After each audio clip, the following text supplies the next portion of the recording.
Hey, hey. Hey, Mark. Hey, Luis. Hey, Cozy99. Great to have you all here. Hey, Ark.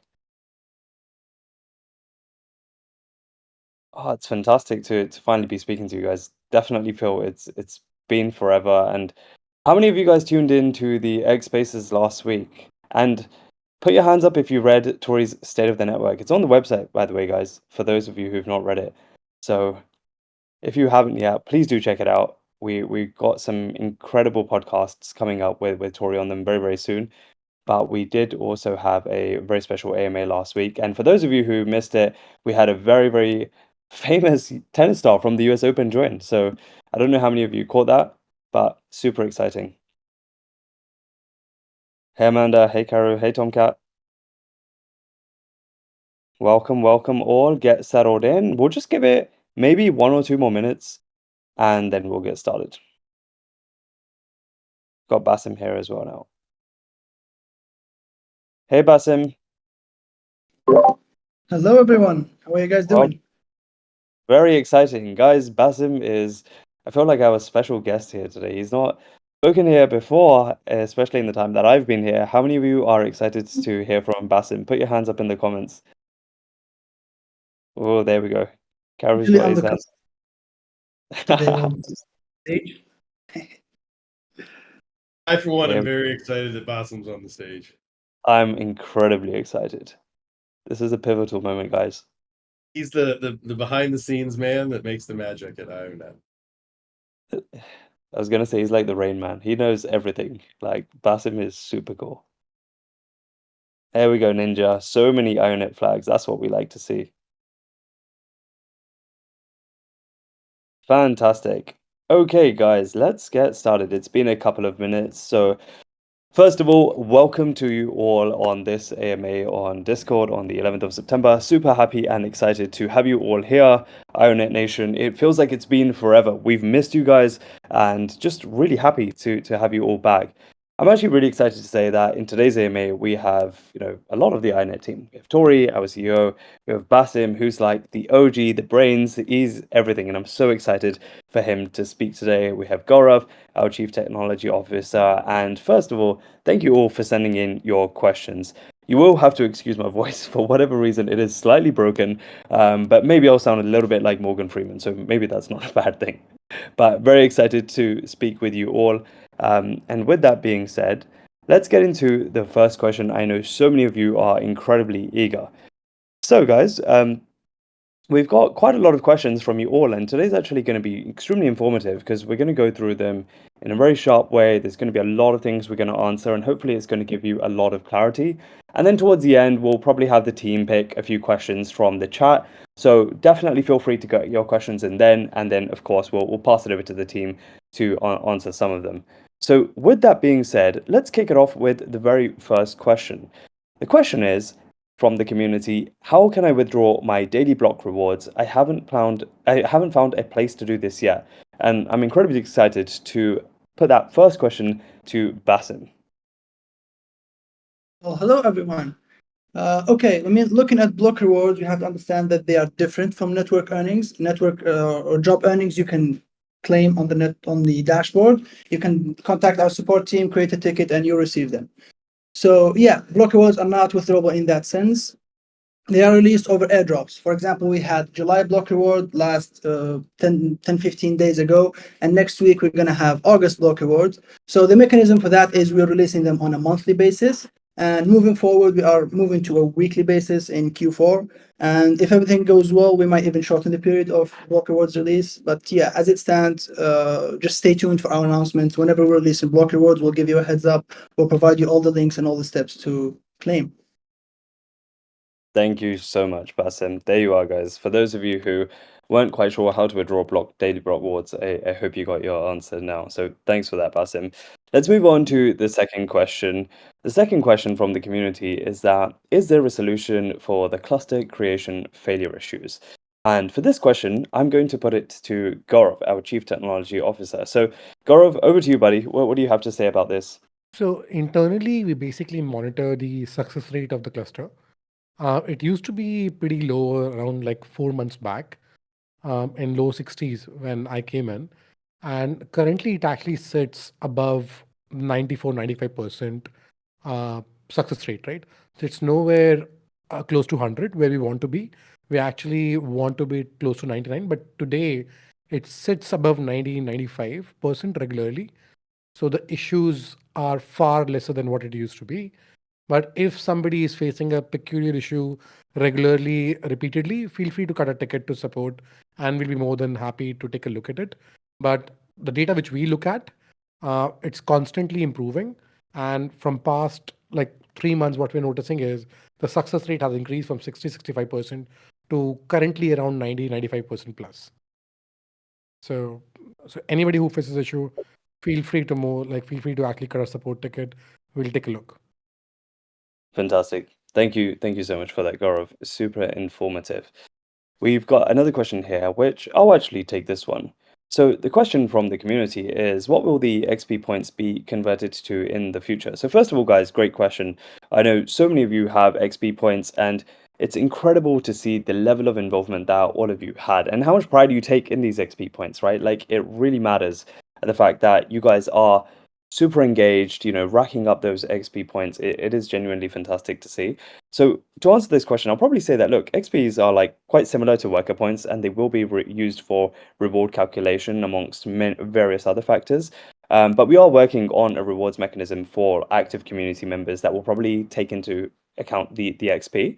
But we haven't finalized this yet, and further details will be announced soon. But we're not at a position right now where we have something super clear to share with you. But definitely stay tuned. Keep racking up your XP points. It is incredibly exciting to see how many some of you have even captured to this day. But rest assured, the moment we have some clarity on this, we will definitely release it for you guys, and I promise you, you will love it. So thank you all for sending in that question. I'll move on to the next one, which is another very interesting question, which is, when will the block rewards earned in August be available for claiming? And for this one, I'll probably take this question back to Basim. So Basim, over to you, buddy. Sure, thank you, Milan. As I mentioned before, August block rewards will be released 1 week after staking enforcement. That means in probably a few days from now. Alongside that, we'll be releasing everyone who we have cleared manually from past airdrop. If you guys remember, we have cleared almost 90 to 95% of the tickets received, and the remainder of that have been processed in the past few days from our support team. Alongside July block rewards, will also release everybody who we cleared manually. Great. Thank you for that, Basim. I'm just going to ask a follow-up question that we have from the community, because I think it will be right up your alley as well. So this question says that it was mentioned that workers who staked before August 31st would receive a 1.5 to 2 times more block rewards between September 1st and 7th. However, the rewards stayed the same. Will the extra rewards be given out later in a lump sum? And why hasn't there been any announcement about this? So Basim, as a follow-up question, would you like to answer that one as well? Sure. The boosted reward will not show on the front end, in a sense that they are not calculated the same way block reward works, as they are not coming from the emissions bucket, which is the 300 million allocated for the community. They'll be coming from another airdrop bucket or unclaimed tokens. Okay, let me follow up here. Yeah, so the boosted block reward will be given extra on when the time is to claim happens. As I said, next week. So everybody, for example, if you're expecting 100 IO on your front end, you may find, once you claim, you may find anywhere between 150 to 200 IOs based on some internal calculations.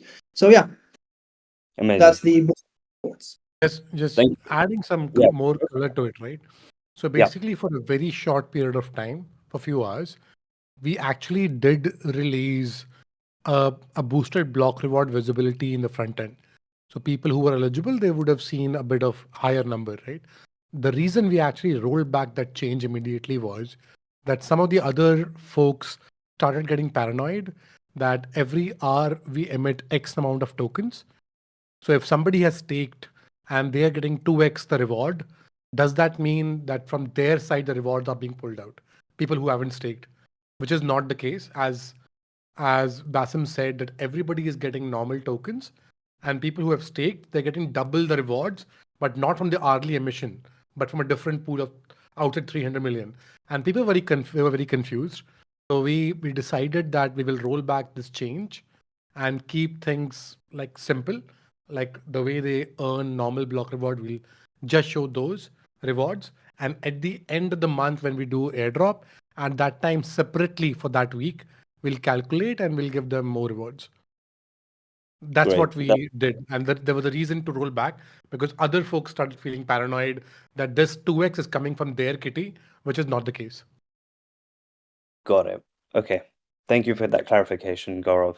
Well, look, while we're on the topic of block rewards, why don't we answer this question? We've got a really interesting question here, which is a follow-up on this and within the same topic.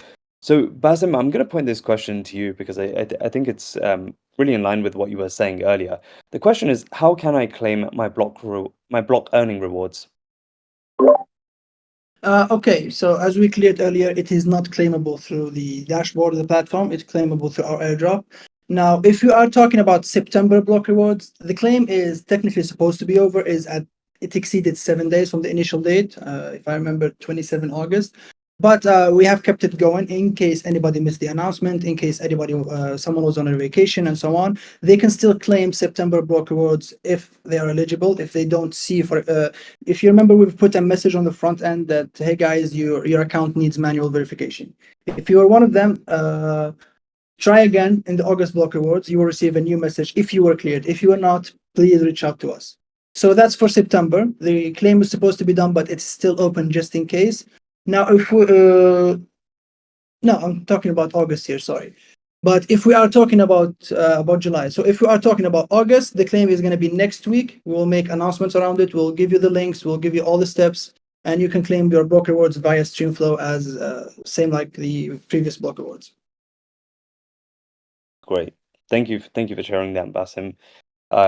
Really clear for the community. Moving on to a slightly different topic now. I want to ask more about other areas that the community has raised questions about. So, Gaurav, I'm going to put this question to you. The question is, can I now add devices by submitting a ticket? Is the community able to do that now? Not right now. So I think our Okay. first priority basically is two things. One, keeping the health of the network. And second, the loyal people and who have been with us from so many months, they basically have a good ROI. And that can only be possible if the health of network is good, right? So we'll keep monitoring the whole ecosystem, that what kind of GPUs we have, what is the demand, how much money they're earning, just not from our block reward, but from the earnings they have from the devices being used. And once that number becomes more and more healthy, we'll start to add more and more devices in future, right? But right now, the priority is that people who have staked, people who are in the network, their ROI is good. So we'll not blindly just keep adding devices to have more and more staking. We want to keep the state of the network very healthy. So at least for now, we'll keep it same, the current numbers. We are basically analyzing few other devices for which the demand is higher. So I think in a week or so, when the analysis is done, we may add few more devices in the coming time. But honestly, guys, it will totally be dependent on the market dynamics and the health of the network. Sure, Gaurav. No, perfect. That makes a lot of sense. And look, while we're on the topic of devices, right? One of the questions that I've definitely seen asked is, how soon will Ownet support the RTX 5000 series once it's released? So honestly, RTX 5000, be it the new MacBook M4 if and when they launch, right? Or whether it be the case of the Intel chips or the AMD chips, the answer to all of these is same, right? We are basically analyzing all these all the time, and we basically see the demand side of things also. That what are the people from the Web 2 world and Web 3 world who actually deploy these models, like what kind of the hardware they are requiring, right? Depending on that, if there is a demand in the market, we are more than happy to add these. So we are always evaluating, we are always in touch with the users. And if there is an actual demand of these hardwares, we will surely add these in the network. Got it. Okay. And let's touch a little bit on the M4 chips, because I've seen that a lot of community members are asking, like, How soon will it be that the IONET supports the M4 chips once they're released? I think the looking at the history of Mac and the chips, if they keep doing the good work they have done in past, then there's no reason not to add. But let's wait and watch. Like Okay. anytime they actually launch a new chip, it's always much more stronger than the previous one, and hence it's always in a higher demand. If that remains true, for sure it'll be added in pretty fast, right? But if there is anything away from that, then we have to evaluate. Let's wait. Like rather than like just extrapolating, I'll say just wait. Let's have the proper announcement and the launch to happen. And once the performance is seen in reality in the outside world, then we'll make a decision depending on that. Got it. Okay, cool. Well, there you are, guys. That's the answer regarding the M4 chips. I am seeing that a lot of you are putting some questions and comments in the chat function. What I would say is that we are going to leave it a small opportunity at the end for the team to pick out some questions. So definitely save them for the end, and we'll definitely answer some of these questions that I am seeing here to provide further clarification. But with that being said, we got another question here from the community that says, can the team publish the caps or limits for each GPU on the network? And Gaurav, since we have you, why don't you sort of add some color to this? Yeah, I think it's a good idea overall. I've heard a lot of people asking this question. Let me create a doc with a bit of detail so that like everyone who was not involved, which is like they get a full clarity. Yeah. So we'll create a doc pretty soon and share with the community like what the different limits on the devices are. I think it's Cool. a good feedback. We'll Yeah. work on that and release. Brilliant. Okay.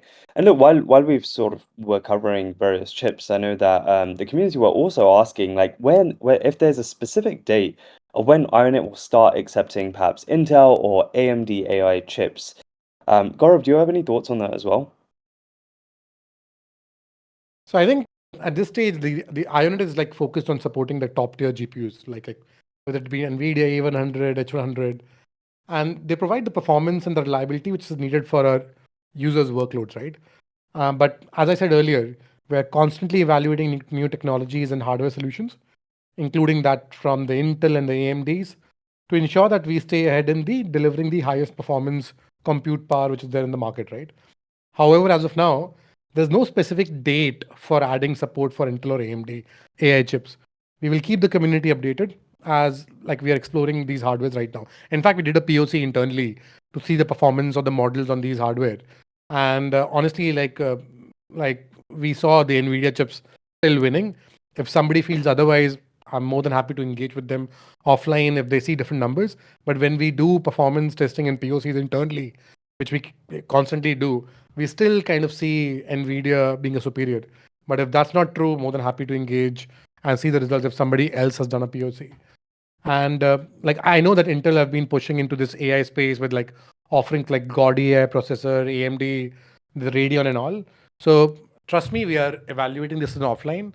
And anytime there's a demand on the user side, or we internally in our POC see that different models perform better, we'll immediately make an announcement and add them in the network. Great. Okay. Super clear there, Gaurav. And definitely makes a lot of sense, and it's exciting to see, right? Like the landscape is always evolving. I think we just have to keep our eyes and ears open to see what things are going to be the best for IONET and for the tech team to consider. So really appreciate that, Gaurav.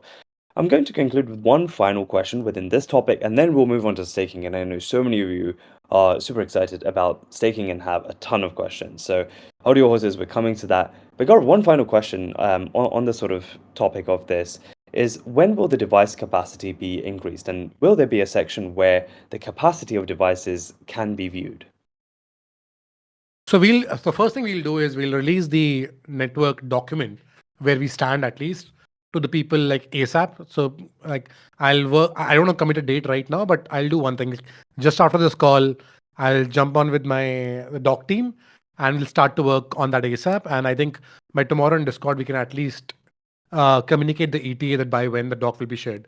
Hopefully in the next few days itself, I'll share the doc so it's available to everyone.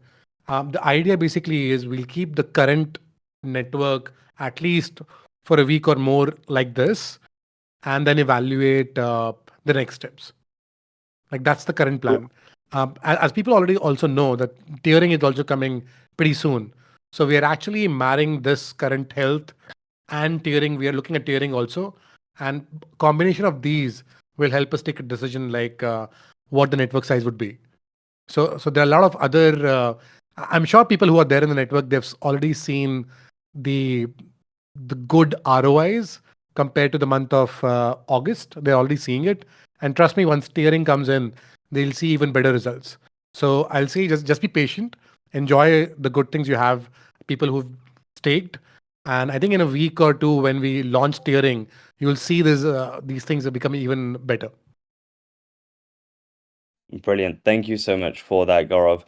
And now let's move on to staking. So, IO Nation, I know you guys have been loving the staking. We've received overwhelmingly positive feedback on this, but let me see some rockets in the comments section. This is a topic that a lot of you have questions about. So, Gaurav, perhaps you can help with some of these questions regarding staking. One of the questions that we have from the community is, um, am I unable to stake right now? I have two 370 workers.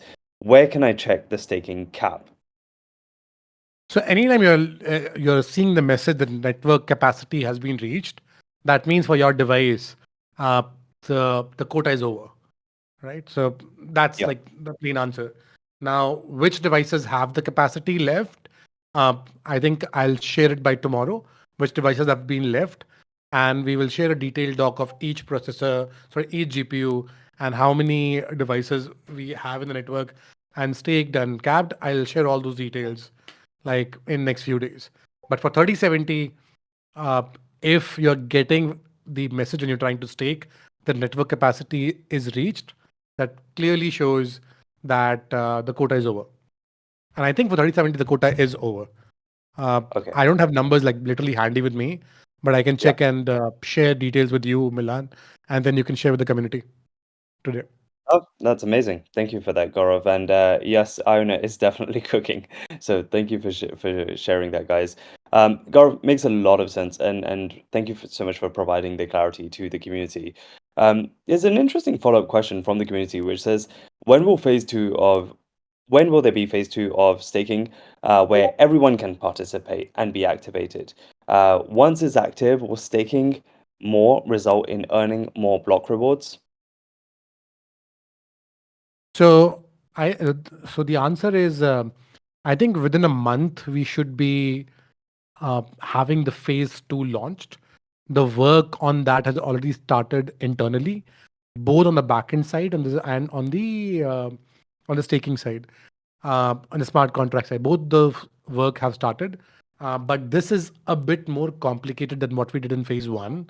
So I think although we are pretty confident that we will be done with our work internally in the company as a dev work, but guys, you should understand that that all these smart contracts, so that your money is safe, we basically do two external audits from third parties, so that like smart contract is like rock solid, right? And the feedback we are getting when we showed the PRDs with our third party partners, whom we do security review with, they are actually asking considerably more time to security review once we complete the development compared to the earlier time they took. So from our side, I think within like next 3 weeks, we'll be done with the work. After that, once we hand over for the security review to third parties, so that our like there's no security issue, your money is safe, that might take a bit of time. We are hopeful that it will be there in a month, but for that last piece, I think it may take a bit longer by like a week or here and there. So I think 1 month, 1 month, 7 days is what we should practically expect. Not because we will not complete the work. I think we'll surely be there as a company from IO, but external audit I expect to take a bit longer compared to what we had in past. Got it. Okay, cool. Really, really clear there. And there's a couple of follow-up questions that go into a little bit more of the nuances with regards to staking. I think a lot of the wider community will benefit from this. So I'll just touch on them now. We've received a question from the community which says, have the withdrawal issues with staking been resolved? And is the 14-day waiting period mandatory, or can we withdraw anytime after the 14 days? So Gaurav, over to you for that question as well. Yes, so we had two issues. One issue was that when we basically used to stake, and if it doesn't like align with the Solana block and all, people were facing some issues in staking. This used to fail, and the failure rates, we are very pretty data driven company, like as we were showing at the cluster creation success time. Similarly, we Yeah. here note down on success rate of staking also. So we basically saw that 20% of request when we launched staking in the first week were failing, and we debugged it and we found out that okay, when the block doesn't align, the staking was failing. So that issue is already resolved. So now people, when they try to stake, I don't think, like, at least what data tells me, that the success rate is like 90-95% plus. So people shouldn't be facing issues with staking, at least. With respect to the unstaking piece, I'm aware of a bug where when you unstake by smart contract, actually what we announced that you should be able to withdraw money after 14 days. But we have a bug in smart contract because of which it could be anywhere from 14 to 16 days. It's not exactly 14, it's been 14 to 16. For 50% of the people, we saw by data that 14 days is being respected. And for some people, they see money being withdrawable in 15th and some 16th. So there is some work needed there. I think we are working on the fix, but unfortunately, even if we push the fix in the smart contract, we will again do a security review, and bare minimum, it will take a week for the external auditors to come back. I'm not comfortable just making a fix blindly from IO side. I want it to be audited. Hence, that particular bug will take a bit longer time. So yes, so staking bugs resolved already. Unstaking, we are aware of this issue. From 14 to 16, it can take. We are already doing the fix. Please give us 10, 12 days. I think it will be there, this fix also. And with respect to second part of the question, can the withdraw time be less than 14 days? The answer is no. It's exactly 14 days. And unfortunately, because of the bug, it's lying right now for between 14 to 16 days. Does it answer the question, Milan, what they were asking? Or did I miss some Definitely. part? No, I think that answers the question and provides a lot of clarity. So, yeah, appreciate that, Gaurav. And just a reminder to you guys, if your question has not been answered today, like please fill in the forms. We basically like collect all of these questions and answer as many as possible in these AMAs. So, yeah, Gaurav, like, yeah, definitely answers the question. I just got one more question on the topic of staking though, to sort of conclude this topic before we move on to the final topic of today. And Gaurav, that question is from the community, which says, what happens if I don't stake and turn off my equipment? Basically, you'll not be eligible for the block rewards. Okay, okay. I think that's clear. Super self-explanatory. But yeah, makes perfect sense. And of course, I think that if it's kept on, then it will remain eligible to be hired. But you know that's yeah, that's clear from our side. Let's talk a little bit about partners, right? And Basim, I know you work extremely closely with our partners, so maybe this is a question for you. But we have several partners, and one of the questions from the community is that partners like Ether, Render, and Filecoin provide hardware support to our network. Is staking mandatory for their devices, and have they already been staked? So, Basim, over to you for that question. Yeah, thank you, Milan. Sorry, I was deep in the chat. No Yeah, problem. I mean, we are happy to collaborate with all our partners and suppliers, but at the end of the day, all participants in the network have to stake to collateralize their hardware. I mean, this is mandatory to maintain a healthy network, and to have a healthy network, you have to have all the hardware accountable, maintain uptime, maintain reliability, and so on. So, and throughout all the process, all our partners have been very helpful through it all.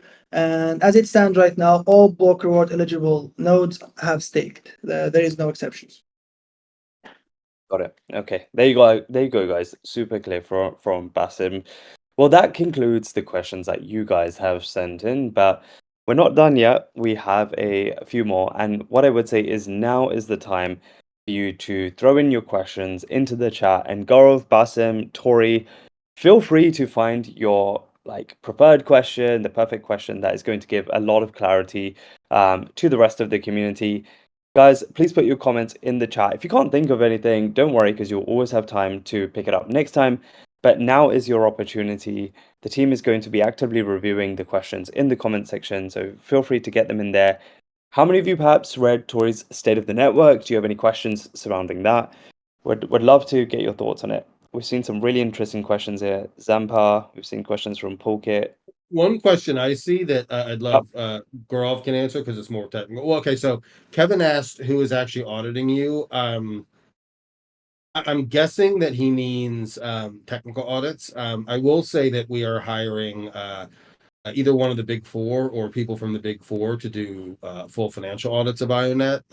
But we're also doing a lot of auditing on the tech side as well. And also, we're going to have some third-party validators come on to validate a lot of the metrics on our Explorer. Like we currently have a lot of programs to validate them, but we're going to be bringing on people to validate the GPU count, to validate the daily revenue, to just provide sort of further clarity. But Gaurav, can you tell us a bit about some of the auditors on the smart contract side? Yeah, so we actually do audits at 2 levels, right? I think we covered multiple times today that all our smart contracts is basically audited by a couple of third parties. I think in past we've also shared the reports of these audits also with the community. If not, Milan, I can share it with you. Feel free to like share with the community. Like we're pretty transparent in this. Feel free to share to get more details, right? On the second, anytime we basically open a public API where we share more data or even the existing ones, we regularly do penetration testing or auditing of that also. That also we have done, and we have a report, we can share that also. That part is also done. At the what we have started doing very recently also is it's basically kind of a white box testing that one of the third parties like Hellborn we work with, we basically explain them our internal architecture, how we do things, how different components are integrated, and all the things, so that they have more knowledge of the architecture and system, how we work, and then they try to hack us, find issues in this our system by knowing more. That audit was also done recently. What we are planning going forward is even one step ahead. Like first phase was from the external party, try to hack, audit smart contract, all those things. Second was giving them more intimate details of our architecture, details and everything, then doing that. The third phase we are venturing into in Q4 is that some of our critical components, we will give them the code access also to these third parties to actually do more audits on that, to find vulnerabilities and so on and so forth. So we're doing it in phases. The first 2 phases are done. We have the reports we can share. The third phase will happen in Q4.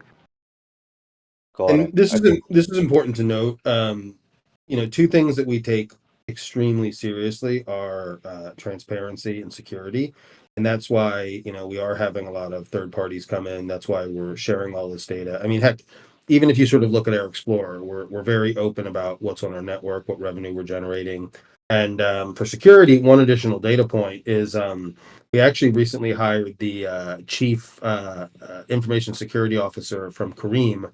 I don't know if many of you guys have spent time in the Middle East, but I spent a bit of time in Dubai, and Kareem is a huge company out there. It's like the Uber of the Middle East. Very, very well run. So we were very lucky to get him as our VP of SecOps, and so we're definitely building that team to make sure that we are extremely transparent and secure. Great. Thank you for that, Tori. It's actually owned by Uber. So Kareem is basically the Uber arm in Middle East. But it's so much better. Like being in America and I get Uber, I'm like, oh my God, like Uber is just so much worse at executing than Kareem is. Seriously, Guys, for food, for travel and all, like Kareem is the thing in the Middle East area. And it's a big gain for the tech team, for Christian, the CISO of Kareem's to join us. He's already doing a lot of great things. I think one of the good successes this particular airdrop is great, like mainly because of him also. He was heavily involved in the fraud part of things, this particular airdrop. So yeah, really excited. And actually on that note, and this is I'll just a note I'll give. I have personally been doing so we're doing like a huge hiring push. We're really scaling and we're trying to find some of the best people. I have been doing 15 interviews a day. So, I'm getting crushed here. But some of the people I've been finding are like, super sharp people from like some of the top projects in crypto, some of the top L1s. We're finding people from like big cloud, like AWS's, the CoreWeaves, the Run Pods. And so like I think as you watch over the next couple months, you're going to see a lot of really strong people joining the IO team. And and that's going to cause, just continued growth in the network. We love hearing that. Thank you so much for that, Tori. I've seen a question here going on to another one from the chat, which says, what industries do you see benefiting most from adopting IONET's infrastructure? It's been directed at me, so I'll give this a stab, and then Tori, feel free to add some color into this. But like, IONET has a very vast capability, right? And so many industries can benefit from it. And from the top of my head, I would say that AI and machine learning is definitely an industry that is benefiting a lot from this and can continue to do so. Tech, we've got Web3 and blockchain, perhaps even like research academic institutions, perhaps even like, as we continue to grow, like there could be an opportunity with government and public sector. But this is just the beginning, guys. Like that's just a few from the top of my head that could definitely benefit from IONET's capabilities and infrastructures. But Tori, what's in your vision of the various industries that could benefit from what we're building? Well, it depends on how you define industries. I think you hit the nail on the head when it comes to AI. Everyone's using AI. AI is not going to be an industry, right? Like, I remember, like, I read something where like 100 years ago, companies had like chief electricity officers, and then that became silly, right? Because every company was an electric company, and then every company became a tech company, right? Every company will be an AI company. So I think that our customer base is huge there. Right now it's startups, but as Milan said, it can go to big tech, it can go to governments, academic institutions, it could go to LLM creators. So AI is going to be everywhere. But if you sort of think about what we really do, at our core, we're a GPU network. And right now, AI is the biggest use case. But as we grow and as we continue to dominate AI, the question becomes who benefits from GPUs? And it's not just AI, right? GPUs are going to be used in gaming. They're going to be used in video transcoding, video streaming. They're going to be used in zero knowledge. They're going to be used in IoT. They're going to be used in rendering, which obviously we partner with Render, but rendering is going to be huge when the metaverse comes out. And so I think a lot of these, if you think about our unique competitive advantage, it is this ability to cluster. And I think, as we continue to maintain that advantage, that's going to be huge as we potentially expand into those other industries. Now, I don't know if that's 6 months from now or 6 years from now, but there's just so many opportunities for building a GPU deep end. Great, thank you for that, Tori. Like that's incredibly exciting to know, and it's even more like exciting the fact that we are on this cusp of this new technological revolution that's happening live, and we're experiencing it and we're building it. So thank you all in IO Nation for being a part of that. Let's take a few more questions from the community. So, Tori, Gaurav, Basim, have you seen any other questions here that are super interesting that you would like to answer? Well,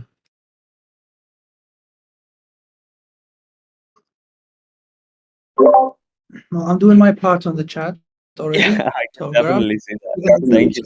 please take a step. It's hard to keep up, man. There's a lot of questions, but I do enjoy answering. Basim silently conquering the chat. Love that. When I'm it's reading taken- through right now. Okay.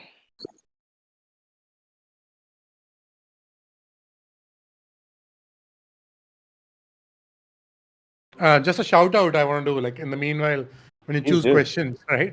So we're basically now very aggressively rolling out validator network.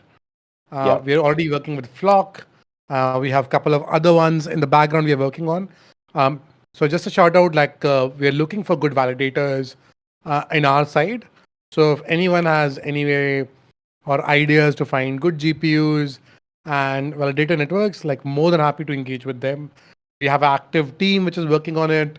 They're aggressively going towards adding like more than 3 in a very short period of time. We already went live with one. So if anyone knows of any good validator specific to our problem, please feel free to redirect them to us. And like these referrals and these guys always will be compensated with. Yeah. Okay. So I'd say a couple questions here. Actually, two that sort of tie into the same thing. One is from Pulkit. He asked us, as the team has limited the addition of workers and stakers, how will IONET manage this with demand continually growing? And then there's another from Zampa. What are your plans to drive demand for IO compute? And so I'll start with Pulkit's question first, but then transition into Zampa's question. So we have limited the addition to sort of balance the network and make sure that suppliers are sufficiently rewarded. But the idea is, as we continue to see demand increases, this sort of quota that we have can be continually lifted, and it's really a virtuous cycle because more demand brings more rewards, and then we continue to grow the network that way. We just want to do it in a controlled, disciplined way. As to how we're going to bring demand, that's a fantastic question. And as of right now, as you can see, demand is already continues to go up. I think we're at over 9,000 a day in daily GMV. I expect that to continue to increase, so watch that number. But for the rest of this quarter, it's really a couple different things. Number one is just expanding our existing relationships. We have a lot of people who are using the network in more of a trial phase, and we're seeing that as they're satisfied, they're rolling over and expanding their uses. And so a lot of our growth is going to just come from our existing customers expanding usage. The second is getting new customers. And I mentioned before that, I'm going on a hiring blitz. Like, we're hiring a CRO, we're hiring multiple account executive, multiple solutions architects. And this will just continue to build our long-term pipeline. We're also looking into complementary offerings, for instance, we're considering bundling compute with storage. And then finally, our revenue team is working hard on creating channel partnerships, and that's with like the AI, ML, ISDs, dev tooling companies, such as your Pretty Base, Weights and Biases, and also Web3 partners. And so there's a huge motion here to continue to increase demand in the short term. And I think in the long term, it's really just developing new products and services, exploring vertical expansion. As Milan mentioned earlier, we plan to extend our reach beyond generative AI to serve startups, to serve large tech companies, enterprise AI divisions, academic and research, government bodies, and even the LLMs themselves. At the end of the day, generative AI is expected to exceed 4 trillion, that's trillion with a T, in economic benefit. And so there's just so much opportunity for us to expand here. Fantastic, Tori. Super, super exciting. Well, look, guys, on that note, let's conclude here. It's been an incredible AMA. We've answered dozens of questions for all of you. And, what I would like to say is that for those of you who haven't got their question in, please do feel free to submit the form. And for those of you who are going to be at Token 2049, the IONET team is going to be there next week as well. So feel free to get in touch. We would love to meet our community in person. That would be incredible. So very excited for that. But Tori, Gaurav, Basim, thank you all so much for your time. Basim, I am sure we are going to see so much more of you in future AMAs, and it's been a blast having you here today. The community has loved you as you silently sort of answered many of their questions. So thank you so much for coming today. A special shout out to you. But thank you all, guys. Really appreciate your time. And if you have any follow-up questions, always please do let us know. We love you guys. Thank you. Thanks, everyone. Bye. Thank you, everyone.